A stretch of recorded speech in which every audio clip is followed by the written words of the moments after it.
London has many famous residents. Amongst them, it's wild pigeons. They don't always get a good press though. Flying rats is what some people call them. And here in Trafalgar Square, Mayor Ken Livingstone is keeping their numbers firmly in check.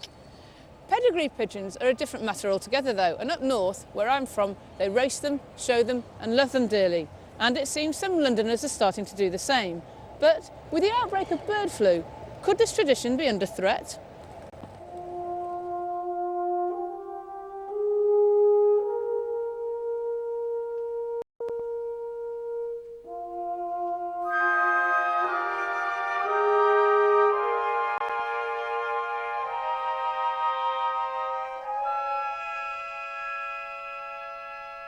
There are over 40,000 pigeon fanciers in Britain, and surprisingly 3,500 of them are in London and the South East.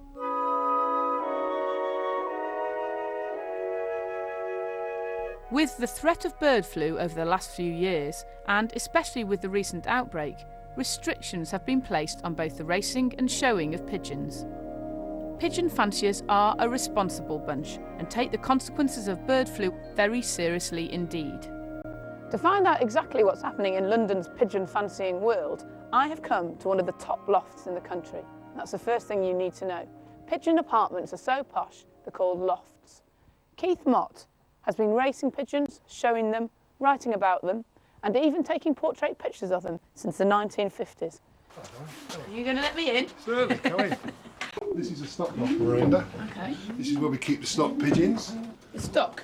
Stock pigeons mean the breeding pigeons. Okay, hello Lee. And this is where I keep my young birds. But obviously this time of year, this is where my old hens are housed. These are my racing hens. And so these are ladies? Yeah, and these will be paired up in March. So you're going to have boyfriends in March, ladies? Well, they are looking good, aren't they? That's my granddaughter's favourite pigeon, white top.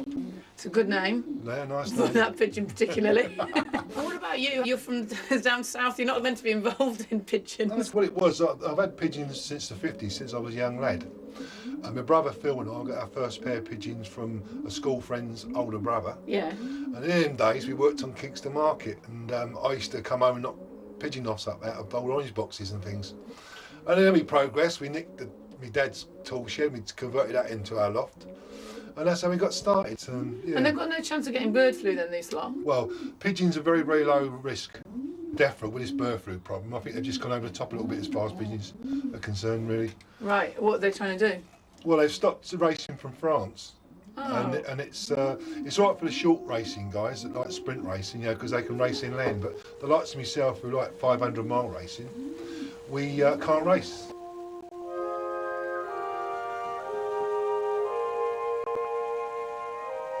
At the moment, the pigeon fanciers can only race within the shores of the United Kingdom, but their Royal Association is working tirelessly with the government vets to try to solve the problem. About 15 months ago, when bird flu was first pronounced by the European Union, DEFRA placed us in a high risk category, along with poultry. Everything was stopped, racing, showing and gatherings for sales and shows and things. Quite some considerable research had been conducted on racing pigeons and the effects on avian influenza. The results of that was actually they have a very high resistancy to it. So we were able to produce that evidence, that scientific evidence to DEFRA, and they gradually came down to a low risk. Of course, low risk doesn't mean no risk, so they placed some restrictions on us. First and foremost, it will deter a lot of our members from breeding their pigeons, so ultimately we would lose those members, and of course once you pack up, that's probably it.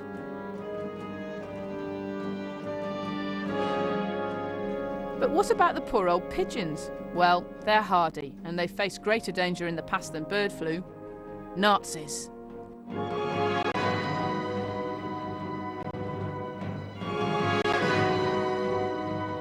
Every World War II bomber aircraft, every World War II reconnaissance aircraft carried 2 pigeons in case they had to ditch into the sea. If they were able to get the pigeon into the life raft with the crew, they would attach a message to the pigeon's leg, and the pigeon would race back to its base, and hopefully the search and rescue teams would get sent out to rescue the crew. Oh, it's like a feathery mobile phone. But it's true to say that these homing pigeons saved countless lives during the war. Heroes indeed. But how on earth do our feathery friends find their way home from sometimes as far away as 700 miles? Now, the scientists can't actually agree on the sole reason why they find their way home, but there's probably a combination of skills that the pigeons use. Now, we think they use a solar compass, so they follow the roll of the sun. They follow the magnetic compass, so they're following magnetic contours. We do know from, again, research that they do follow landmarks, rivers, roads or whatever.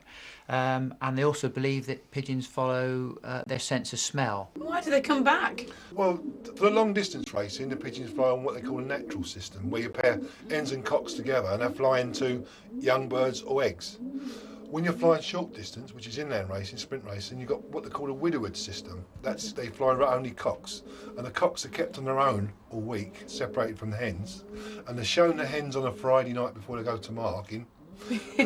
Sorry, I'm going to start laughing now. So basically, it's on the promise of a bit of a... Exactly. As soon as they fly back, a bit of a Friday night. That's it. They get the hen when they come home, and then they're separated all week again until the following week racing.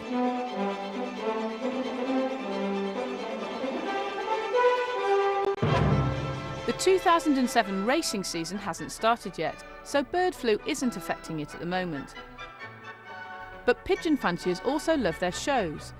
Luckily for them, their national show at Blackpool happened a month ago, before the latest bird flu outbreak. It was attended by over 2,000 pigeons and 22,000 fanciers. Keith was asked to judge, one of the greatest accolades that can be paid to a pigeon fancier.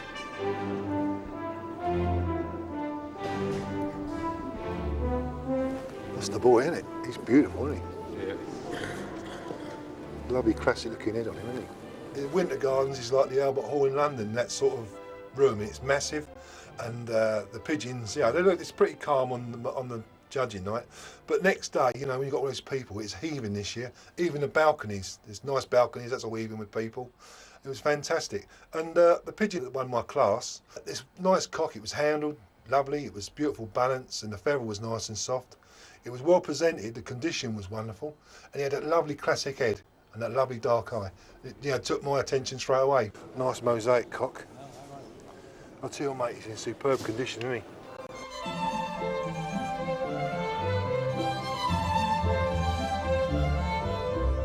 Quite often get asked what's the difference between a racing pigeon and a pigeon up on the road. What's the difference between a racehorse and those horses down in the forest? One's an athlete, bred to race, and the other one's a tramp. These pigeons are bred for racing, they're athletes, and the street pigeons are the tramps in the world. How much do they go for then? Traditionally, you know, pigeons will sell for, say, from £10 onwards, but it's not unheard of. We had 2 fanciers in the West Country, came first and second that year. By 5 o'clock of the evening of the race, those pigeons have been sold to the same fancier from Thailand for £60,000 and £50,000. Record price paid in Britain for a racing pigeon is a staggering £106,000. For the time being, the fear of bird flu is with us and seems to be getting greater than ever. And who wouldn't agree with sensible restrictions, certainly not pigeon fanciers. But let's hope that these thoroughbreds can take properly to the sky again soon. Because it's astonishing to think that a pigeon like this can fly right back here to Surrey in just a day from the south of France. Because after all, a holiday's a holiday, but there's no place like home.